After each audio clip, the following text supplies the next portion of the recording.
Doubting is not a positive thing. I don't think any of us would consider doubting as something that we would aspire to do. You know, when we heard that story about Abraham, and God says to Abraham that his wife is going to have a child, and he falls on his face and he laughs to himself. That doesn't inspire admiration. Or the character in the gospel reading, Thomas. What do we say about Thomas? What does everybody know about Thomas? He's doubting Thomas.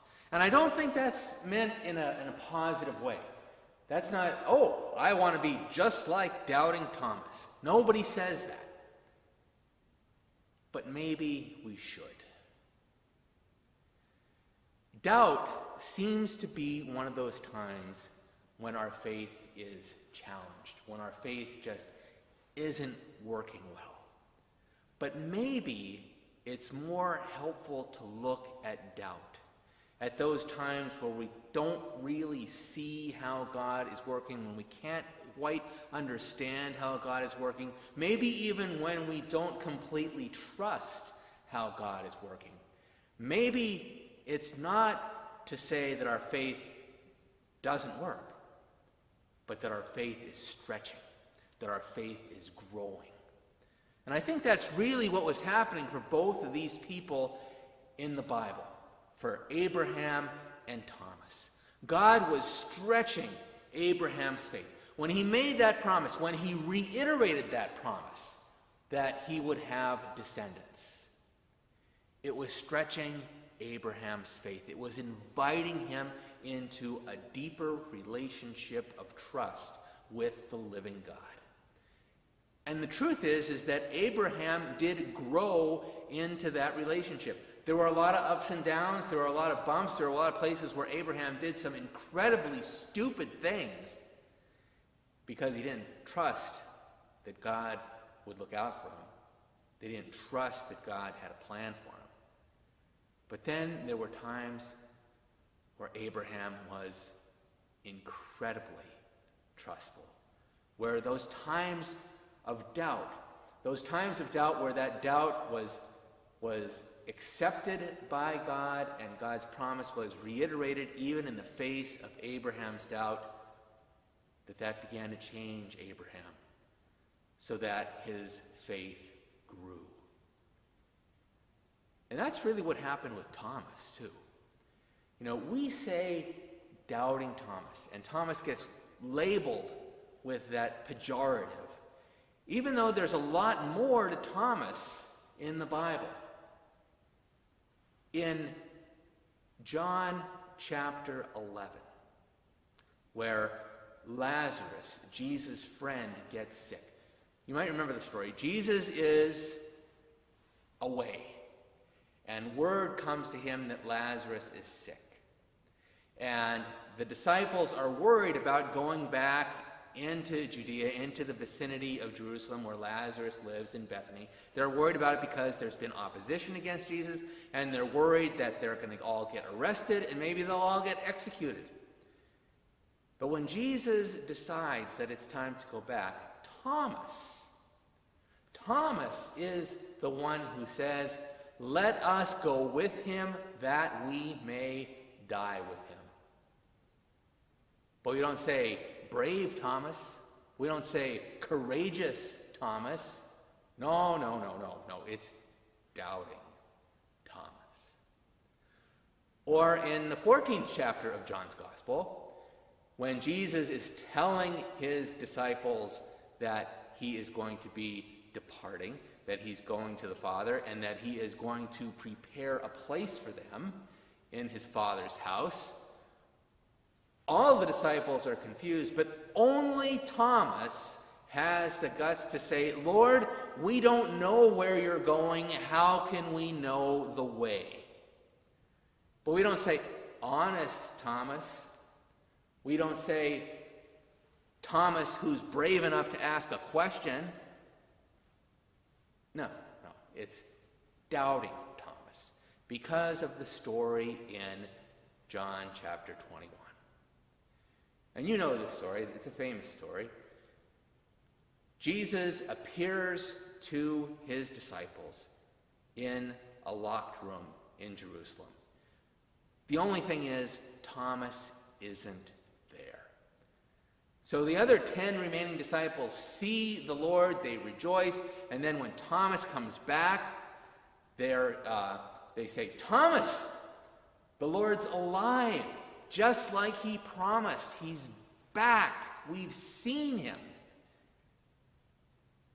And Thomas says, no, I don't believe it, and I won't believe it until I see the holes in his hands and his feet, until I can stick my hand in his side.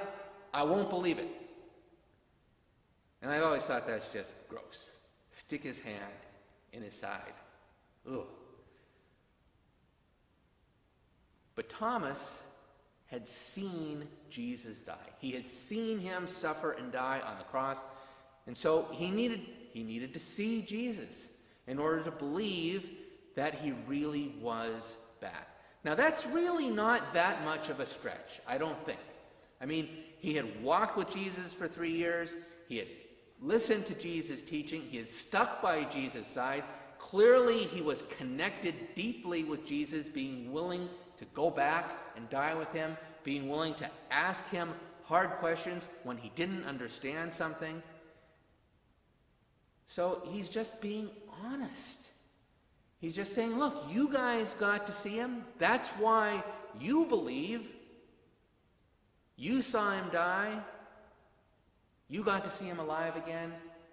I just want to see him alive again before I'm willing to believe this, before I'm willing to trust this, before I'm willing to pour my life into this. I need to see him again. And of course, a week later, Jesus shows up again, and Thomas is there.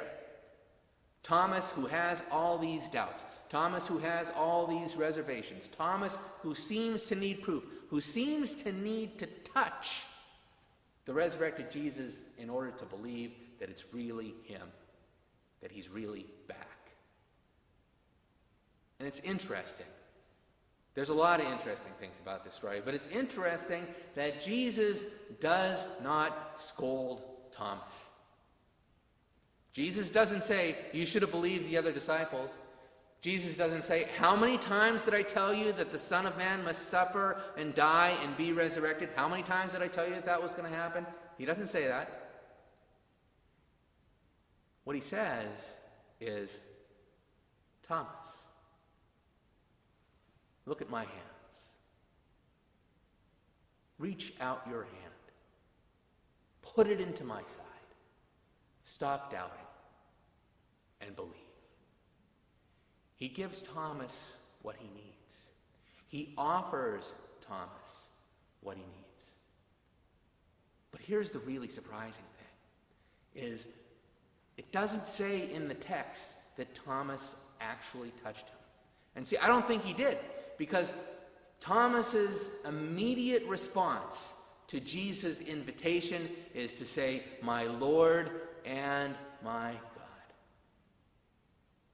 He has a deeper recognition of who Jesus really is than any of the other disciples. He recognizes that Jesus is God incarnate, God in the flesh. He realizes this, and he completely commits himself to Jesus, my Lord and my God. Complete commitment. I think it's interesting that it's the disciple who doubted is the disciple who sees who Jesus is most clearly and who offers the deepest commitment to Christ. The other 10, they rejoice and they're happy that Jesus is back. But they don't get it as clearly as Thomas. They don't see who he is as clearly as Thomas does. You see, the one who doubted ends up having deeper faith. And I think that's true for us too. We can keep our faith on a superficial level. We can say we shouldn't ask any questions, just keep your head down, believe. Or we can ask the hard questions. We can go to Jesus with our doubts. We can go to one another with our doubts. See, here's the other thing about this story, is that the other disciples who have seen Jesus, who know that he's back, when Thomas has this crisis and he doesn't believe and he says, I need to see, I need to touch, the other disciples don't say, Thomas, if you're not with us, you're against us. If you don't want to have the proper beliefs, get out of here. No. For that week, they sustain him. They welcome him. I bet they pray for him. And that's what we could do for one another too, when we doubt. We can pray for one another. We can sustain one another. We can accept one another. And we can have the confidence that Jesus is not frightened or angered by our doubts, that Jesus will provide us with what we need in order to recognize who he is. Jesus says to Thomas, because you have seen me, you have believed. Because you knew me and you walked with me and you needed to see me, now you've seen me, you believed. And then he says, blessed are those who have not seen and yet believed. Blessed are those who have reached out to me and overcome their doubts, allowed me to overcome their doubts, so that even though they can't see me, they know that I'm real and that they can trust me. And brothers and sisters, I think for most of us that only happens in community, because we all have times of doubt, we all have times of struggle, and just as the disciples supported Thomas, we can support one another until that time when Jesus does reach out and he takes away our doubts and helps us to trust. Because ultimately, that is what Jesus does. Thanks be to God.